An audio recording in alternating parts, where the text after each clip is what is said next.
Hi Schulering, this is the fourth and last part of our series with Adam from Hotel Mogel, a hospitality consultant and industry thought leader. In the previous episodes, we spoke about how the aging population is changing the industry. Hotel as a wellness center, the metaverse applications for hotels, the importance of staff wellness, and longevity loyalty programs. Hope you join us on the whole series and enjoy this last surprising part. As we talking about all this employment engagement and long-term planning, how about loyalty? Because loyalty is going through a transformation, I believe, as well, with the inclusion of NFTs. So for the hoteliers, could you explain a little bit maybe what is NFTs and how that can play in the loyalty for the hotels? Right. So NFT stands for non-fungible token.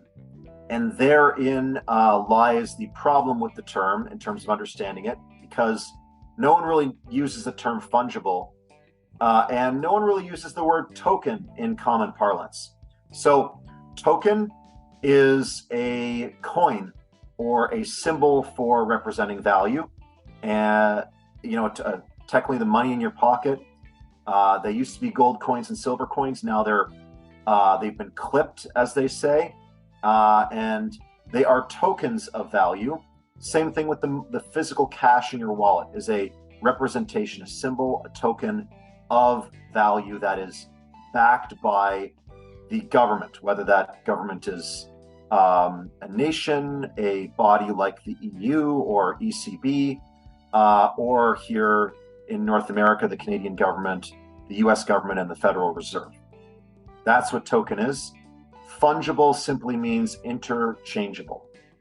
So you have NFT, which means a non-interchangeable representation of value.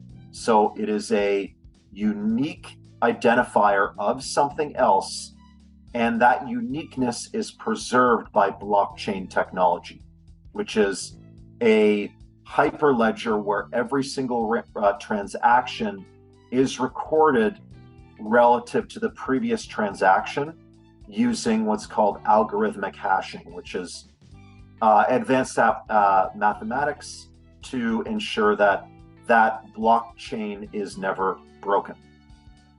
So that is what an NFT is.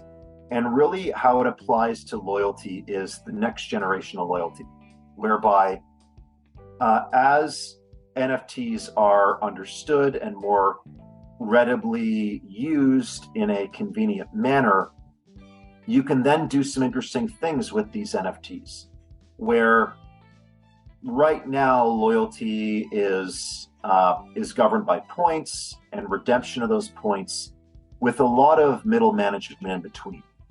Essentially what NFTs can do is they can transform that middle management, that administration, and put it into a smart contract. So a system of computer code that can then take it and can tell it what to do with that NFT.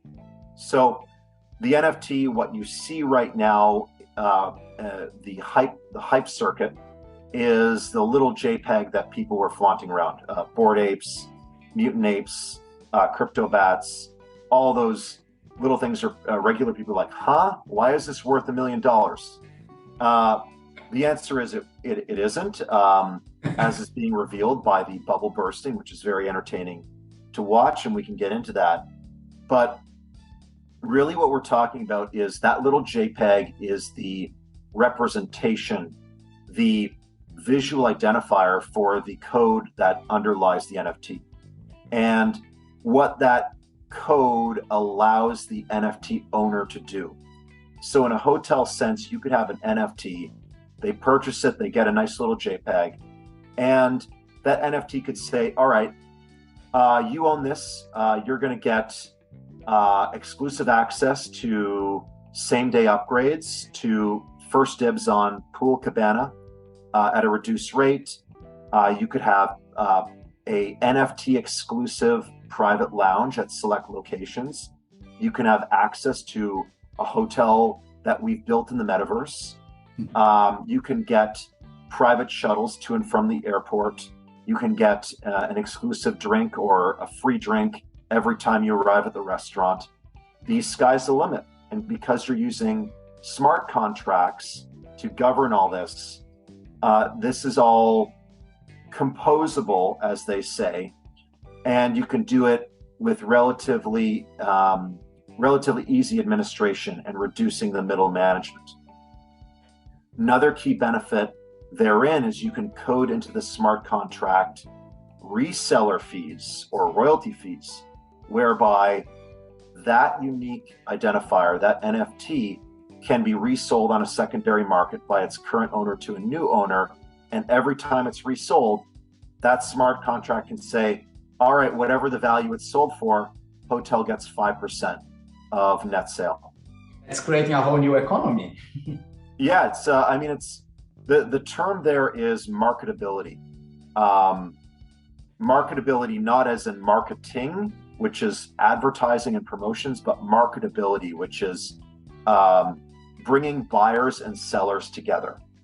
And if you look at the long course of history of financial markets, as we can really codify accurately since the formation of the Amsterdam Stock Exchange, throughout history, whenever you can increase the ability for buyers and sellers to come together, you increase the value of the underlying good being sold by increasing the liquidity. So Dutch Stock Exchange, you saw it with even a lot of the modern finances that started in the 80s, culminating in the Great Recession 12 years ago. And now you're seeing with crypto and NFTs, where yes, there is speculation that happens when these new markets form, but the underlying value increases whenever you can bring buyers and sellers together. Yes, I'm being, now that you said, you just click something about this a new economy, and basically you are giving your guests the ability to resell your property and create sales agents that are actually advocates of your brand at the same time, and you start killing the middleman in the process, like the OTAs. That it's just blink. That's something that would be possible. Yeah, I mean, we can go even further into next generation loyalty with NFTs, and you say, okay, well, right now, I purchase a package from a hotel, and it's a one-to-one contract. In order to get out of that for whatever reason, I have to either use their cancellation policy, which has been fairly lenient from the pandemic, but that might start to close. But essentially, it's a one-way contract. You're negotiating one-off with the hotel. Where NFTs can come in with this marketability and this secondary marketplace is you have increased confidence that you can resell it to whomever is out there on the secondary marketplace. And it opens up loyalty for the little guys. So if you look at the growth of the big loyalty programs, so the big conglomerates, the Marriott, Hilton, IHG, Accor, the big guys, where you have your Marriott points, and they were built upon the growth of corporate travel in the latter half of the 20th century. And you have a lot of corporate road warriors who, by whatever reason, they become a Marriott person or a Hilton person, and then they spend their retirement redeeming those points and using them up around the world. Great idea. But the next generation is not so loyal. They have a lot of options. They also have this thing that they like to use called Airbnb, which is a whole new thing. So imagine you're a single hotel and you want to generate a loyalty program amongst an international group of guests. It's not easy, because your loyalty points are only redeemable at that single hotel or that small group with limited locations throughout the world. But if you put that onto a blockchain or Web3 application, now you can allow for the reselling of those points to other guests. So wherever those guests are going to come from. The traditional point of view is to say, well, all that means is that people are going to be selling their points to others, and then we're going to have less redemption and less money on our books in AR, because people are just going to be selling our points away. Yes, that is true. In an open marketplace, people do sell, but they also buy. So eventually, people will sell small hotels loyalty points on the open market with a reseller fee to the hotel, so they're getting something. But at the end of every sale, there has to be a buyer, and that buyer will then come to your hotel. So by giving the peace of mind of the ability to resell those loyalty points, you're then increasing the underlying value, because whoever's doing the initial purchase will then have that peace of mind, that guarantee that they can resell them. And then you also have buyers who are buying them and redeeming them. Adam Mogelonsky, I said all right. That you have a fantastic mind. Thank you very much for the knowledge you shared with us today. It was an amazing chat.